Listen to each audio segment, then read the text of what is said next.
Good morning and a warm welcome to your show, Sunny Mornings in Boston. I'm your host, Melissa, and it's Wednesday, October 8th. You'll be interested to know.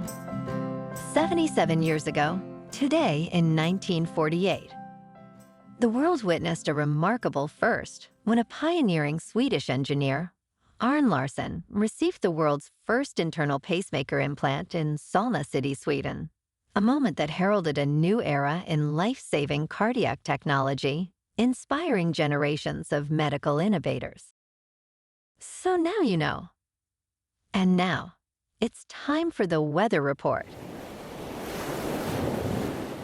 This morning, rain showers are likely, and it feels like 67 degrees, with 10-mile-per-hour wind. The sunset will take place at 6:10, and it will rise again tomorrow at 6:50. It looks like we're in for some rain showers and patchy fog early today, then more showers and thunderstorms between mid-morning and late afternoon, with a high near 69 and a gentle west wind around 12 miles per hour. Tonight, expect mostly clear skies with a low around 45 and a northwest wind around 10 miles per hour. For all you beach runners out there, the first low tide Wednesday will be at 6:15 with a high tide at 12:30. The nearshore buoy at Cape Cod Bay reads 63 degrees for the water temperature. Looking ahead in the weather, Thursday will be sunny with a high near 57 and northwest winds near 13 miles per hour, gusting to 23. Friday and Saturday turn milder and mostly sunny, with highs rising to near 62 Friday and around 67 Saturday, with light west to southwest breezes and lows in the low to mid-40s. Sunday brings a chance of rain showers after 11 a.m. with a high near 63 and northeast winds near 6 to 12 miles per hour, continuing into Sunday night with a low near 50. Bonjour, food enthusiasts. This podcast is brought to you by Versailles Cafe and Pastries in Encinitas. Nestled on El Camino Real South, just north of Encinitas Boulevard, this cafe is a haven for culinary delights. Indulge in their amazing Eggs Benedict or their gluten-free crepes. You can grab a panini for lunch or just breeze on through to get your morning coffee. They are open every day from 8 to 5. So stop on by and don't forget to tell them Sunny Morning sent you. In local news, the Massachusetts House plans to vote Wednesday to override several of Governor Maura Healey's budget vetoes for the fiscal year 2026. These overrides aim to restore funding for nursing homes, charter schools, and economic development programs, which House leadership deems absolutely necessary. Among the vetoes expected to be overridden are $25 million for nursing home rates, nearly $20 million in charter school reimbursements, and $2 million to support the state's manufacturing industry. House Ways and Means Chairman Aaron Mikowitz argued that the legislature had already accounted for potential revenue volatility during budget negotiations. Despite fiscal challenges, the House is prepared to increase spending in the state budget.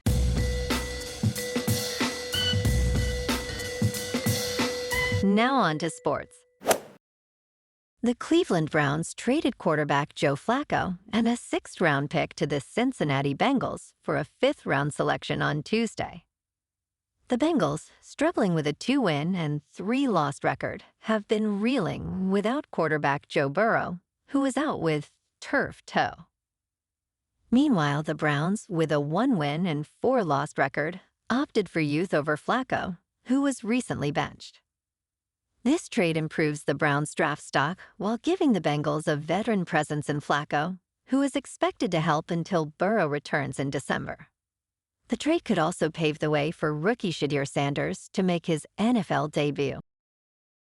In local sports, former Boston Bruins captain and longtime defenseman Zdeno Chara expressed his honor after the team announced it will retire his number next year. The Bruins revealed that they will retire Chara's number 33 on January 15th, prior to their game against Seattle. Chara will become the 13th player in franchise history to have his number raised to the rafters. He captained the Bruins to the Stanley Cup in 2011 during his 14-year tenure in Boston. Chara shared, "This honor is greater than anything I could have imagined," expressing gratitude to the organization, teammates, fans, and family. Owner Jeremy Jacobs stated, "There will never be another Zdeno Chara," highlighting his incredible impact on the team and community. In top news, Kaiser Permanente workers plan a massive strike across California next week.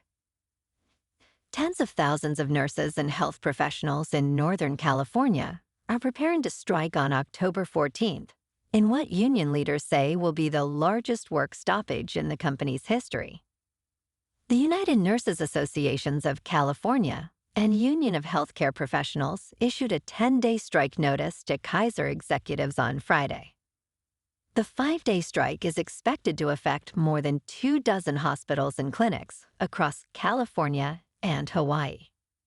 Union leaders cite stagnant wages and unsafe staffing levels as key issues. Kaiser Permanente stated it has been negotiating in good faith and hopes to avoid a strike. In business news, Bitcoin, the world's largest cryptocurrency, could join gold and the United States dollar on central banks' balance sheets by 2030, according to strategists at Deutsche Bank. Central banks hold reserve assets to manage exchange rates and pay off external debt. So far, Bitcoin has been too volatile and illiquid to qualify, but Deutsche Bank's Marion Lebor and Camilla Ciazon argue that Bitcoin is now almost there. Bitcoin's growing liquidity, partly due to the United States' approval of spot Bitcoin exchange-traded funds in 2024, may make it more appealing to central banks. However, Bitcoin remains far from receiving approval from major central banks like the Federal Reserve and the European Central Bank. In crypto movement, Bitcoin is down 2% to just under $122,000. Ethereum is down 5% to just under $4,500. And XRP is down 4% to $2.86. Moving on to a more local vibe. In our community spotlight on health and wellness, we are working with a national Pilates studio to bring you some free classes, so listen up. Check out Club Pilates, with several locations in the Boston area. Pilates presents a comprehensive wellness approach, cultivating strength, reducing tension, and elevating mental well-being. Scientific research affirms its benefits. So now you can check out Club Pilates for a free class. With locations in Canton, Wellesley, Hingham, Brookline, and Framingham, just be sure to tell them Sunny Morning sent you by. And now, back to the show. Let's talk tech. Google's latest AI model uses a web browser like you do.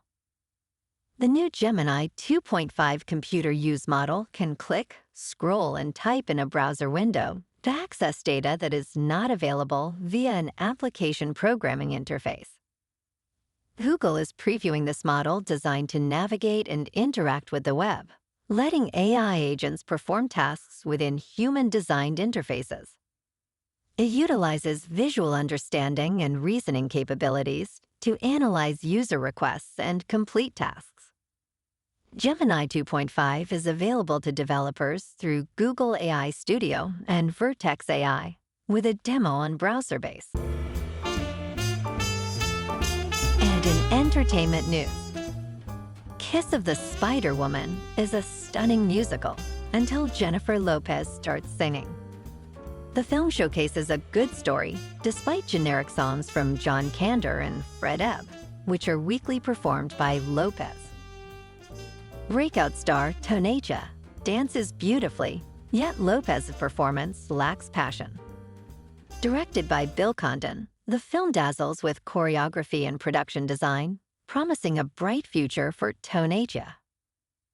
Lopez, resembling Madonna, shines as an actor and dancer, elevating moments with her performance. However, her singing fails to impress, revealing a thin voice that lacks the needed strength for the role. Well, alrighty folks, it's time for the quote of the day. And today, our quote comes from the British philosopher and mathematician, Alfred North Whitehead. And he said, "The art of progress is to preserve order amid change, and to preserve change amid order." And that's a wrap for this morning. You can check out our Instagram, YouTube, and TikTok for some captivating aerial videos with local news and the weather reports. Have an amazing day, my good friends. We'll see you tomorrow with another episode of Sunny Mornings in Boston.